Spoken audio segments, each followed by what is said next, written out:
Hi, I'm Rachel, and this is my Would You Read It Challenge video for November 2024.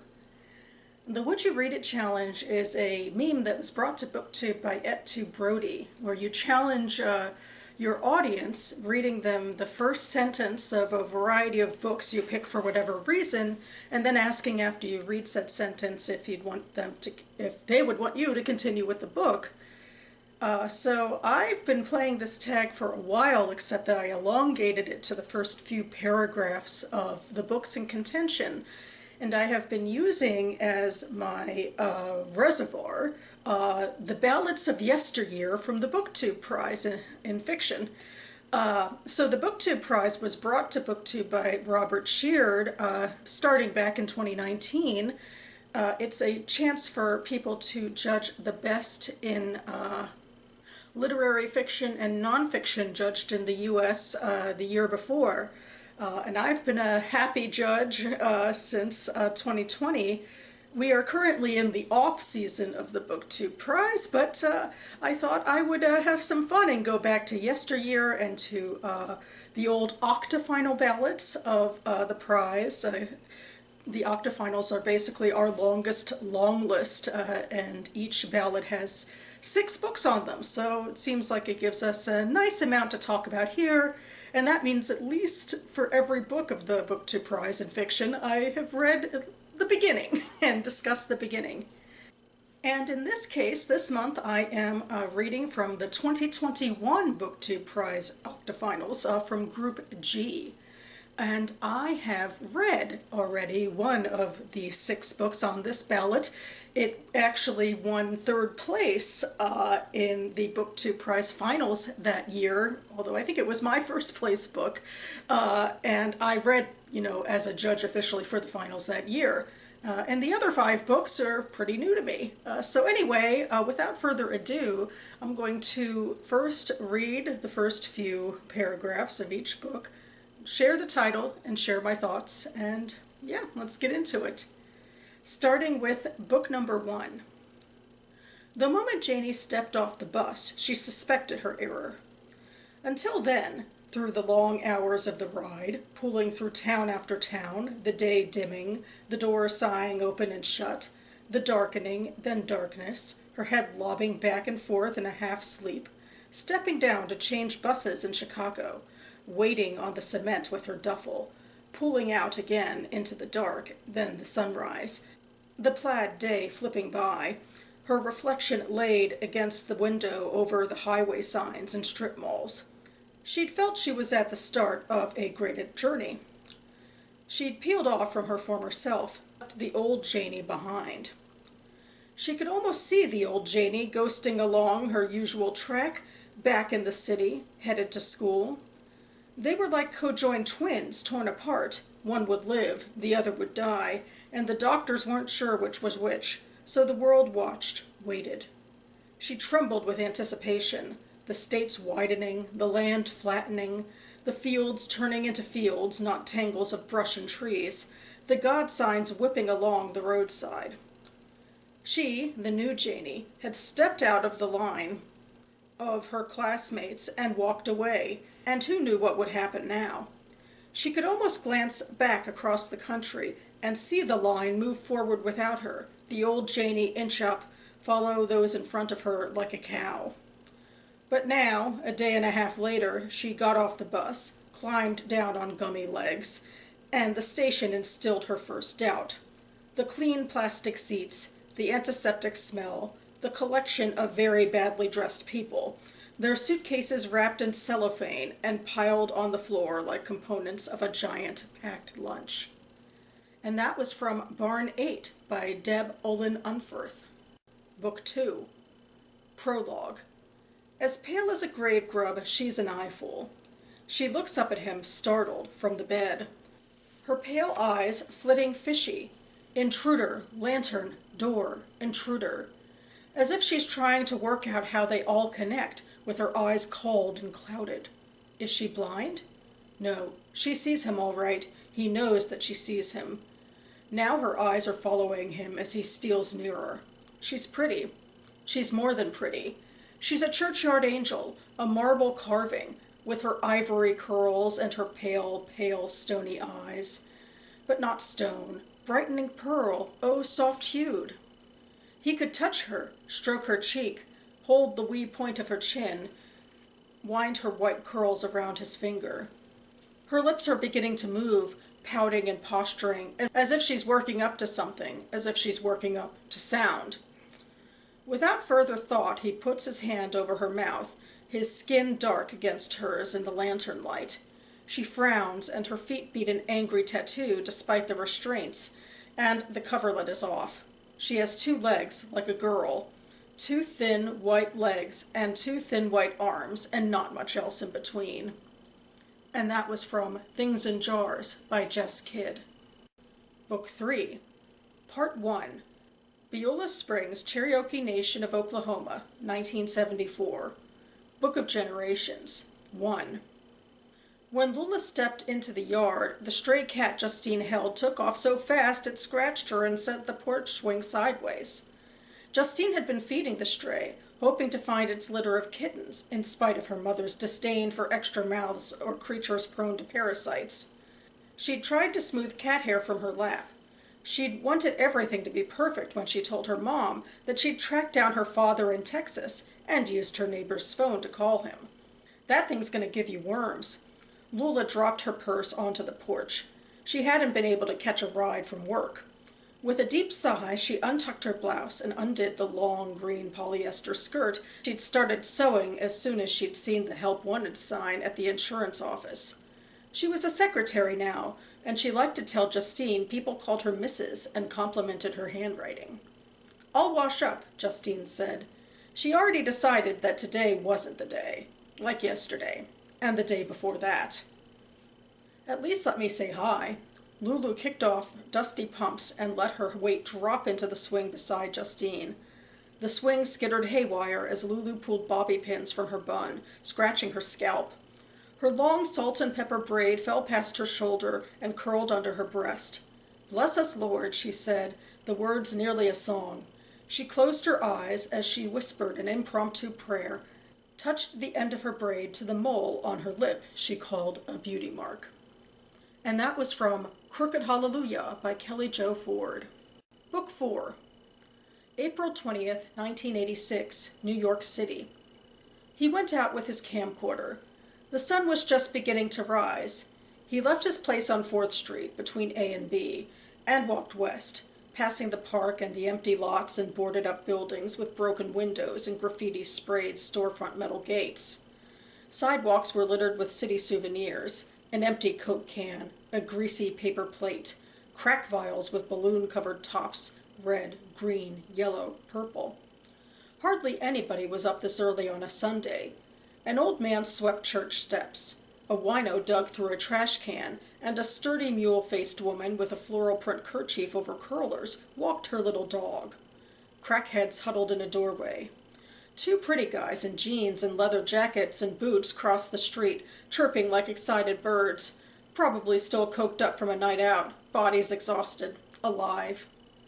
"Record everything," Sean told him. "Even my death," he said, "especially my death." He saw the city through the eyes of his video camera. The new morning light exposed the grime and gum-stained sidewalks, garbage cans spilling over. But the city was hushed and golden as a prayer. As the sky behind him turned pink, he walked toward a silvery blue. He didn't know the last time he was up so early, or walked so far. When he first came to New York, he barely slept, too worried he'd miss something. He walked everywhere then, too scared to ride the subway and too broke for cabs. He wanted to understand how the city was laid out in the way only a real New Yorker could. He wanted to know where he was, to feel like he belonged. And that was from The Prettiest Star by Carter Sickles. Book 5. If you ever need to, and I hope you never need to, but a person cannot be sure, if you ever need to sleep, if you are ever so tired that you feel nothing but the animal weight in your bones, and you're walking along a dark road with no one, and you're not sure how long you've been walking, and you keep looking down at your hands and not recognizing them, and you keep catching a reflection in darkened windows and not recognizing that reflection, and all you know is the desire to sleep, and all you have is no place to sleep. One thing you can do is look for a church. What I know about churches is that they usually have many doors, and often at least one of those doors, late at night, has been left unlocked. The reason churches have so many doors is that people tend to enter and leave churches in groups, in a hurry. It seems people have a lot of reasons for entering a church, and perhaps even more reasons for leaving one, but the only reason I've gone to a church is to sleep. The reasons I've left a church were to avoid being caught sleeping, or because I'd already been caught sleeping and was being asked to leave. Those are the only reasons I can remember, though I'm having trouble lately with remembering. I've left someplace, began walking, slept in all those churches, then everything else happened. That's all I know. And that was from Pew by Catherine Lacey. And finally, book number 6. The party at the Tunyons' house always ended unquestionably late, and since the hosts enjoyed costume parties in particular, it was not unusual to see chinas poblanas in their folkloric skirts and ribbons in their hair arrive in the company of a harlequin or a cowboy. Their chauffeurs, rather than waiting outside the Tunyos' house in vain, had systemized the nights. They would head off to eat tacos at a street stand, or even visit a maid who worked in one of the many nearby homes, a courtship as delicate as a Victorian melodrama. Some of the chauffeurs would cluster together, sharing cigarettes and stories. A couple took naps.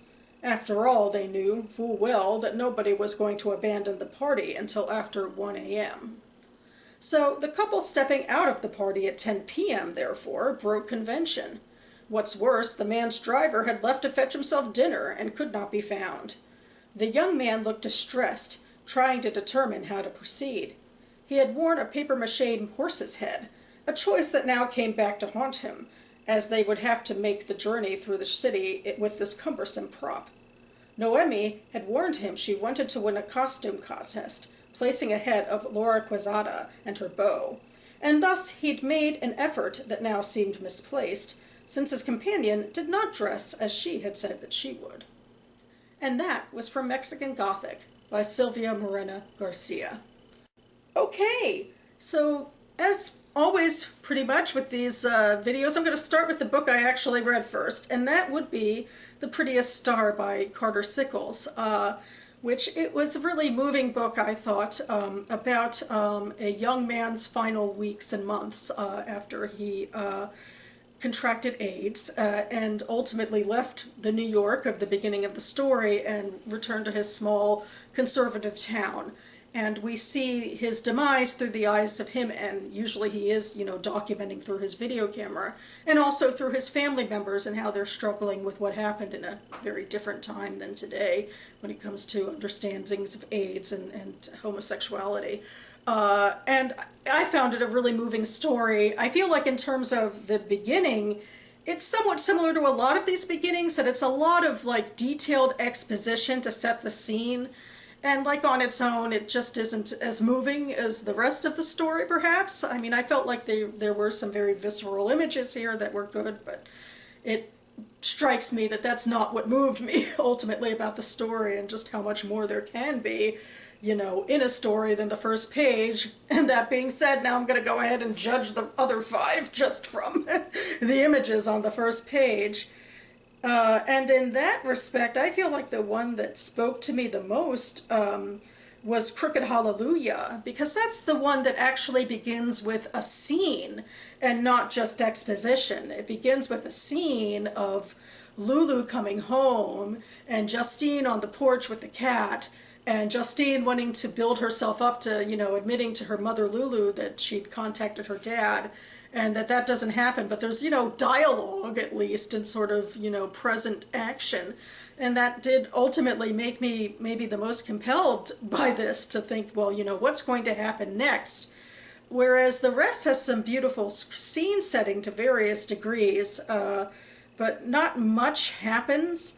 I guess with Mexican Gothic, which is probably the book on here that remains the most famous, you could say a little bit happens, that, a couple leaves a party much earlier than is normally expected. Otherwise, maybe to be contrary or hard on the famous book, I feel like this is a little overwritten. Like, you know, the idea of visiting a maid is like a complicated Victorian melodrama. I don't know, but you know, it definitely, you know, sets a scene, and you know, maybe just immediately you could think it could be fun to follow people who attend a lavish party like this. Then for the others, maybe I'll just go in order. I remember when I saw that Barn 8 was a title that was coming up in the BookTube Prize, I just thought that was unique, and the title was and the cover was so striking.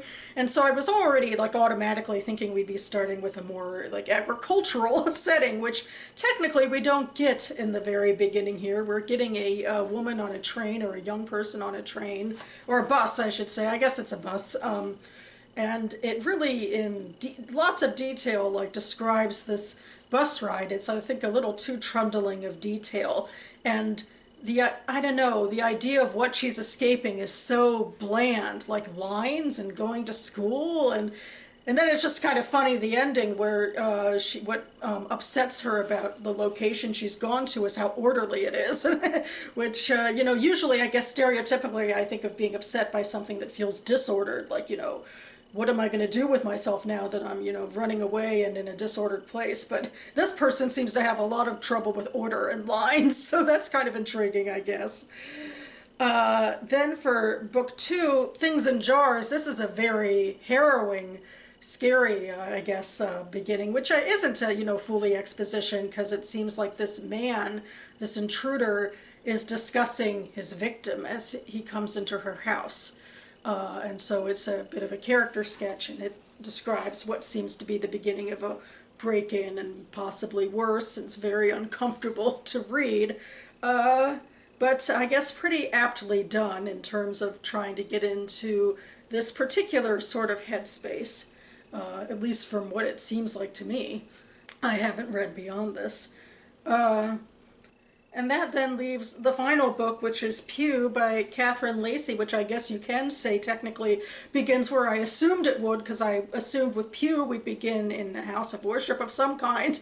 And it's not necessarily what I first would assume when talking about a church, but it does seem like, you know, churches are often places where people who don't have anywhere else to go can find some relief. Like at first I thought, well, maybe when this narrator is suggesting to the second person that, you know, what to do when you're so exhausted you can barely stand or whatever, go to a church to sleep, like maybe there'd be some sort of, you know, outreach, although I guess not every church would do that, and there'd be some sort of sign, but I don't know, I just know that, you know, some churches offer, you know, food and shelter and that sort of thing to people in need. But yeah, I guess that's you know, definitely a use for a church. And it's just interesting too, the first person in here. Is this going to be something that continues, that it's going to sort of be a novel where the narrator is explaining to you things, you know, giving advice, stuff like that, or maybe giving more about his or her life? I guess you'd have to go on, but yeah, that tense does, you know, keep things a little bit different than the other books. And so yeah, those are my general thoughts. If you've read any of these books, I'd love to hear what you thought of any of them, or what you thought of these opening pages. And that about covers it for me now. I will leave the Goodreads links for all 6 of these books linked down below, as well as my review for The Prettiest Star, and my playlist that includes my Would You Read It Challenge videos, if you want to see all the other BookTube prize books I've perused over these last several months. I hope to be back on this channel very imminently to post my latest, my NaNoWriMo Week 3 vlog. And then following that, in the next upcoming week, I will post a quick AuthorTube video, so stay tuned for that. I hope all of my fellow BookTube prize judges are enjoying the off months, but that you're gearing up, hopefully, to join us again for the 2025 year. I'll leave a link down below for how to sign up as an official judge. It's been a wonderful experience for me, reading in both fiction and nonfiction, expanding those horizons and having a lot of fun, you know, pitting my own opinion of these books against other people's at the end of each round. So I'll leave some information down below.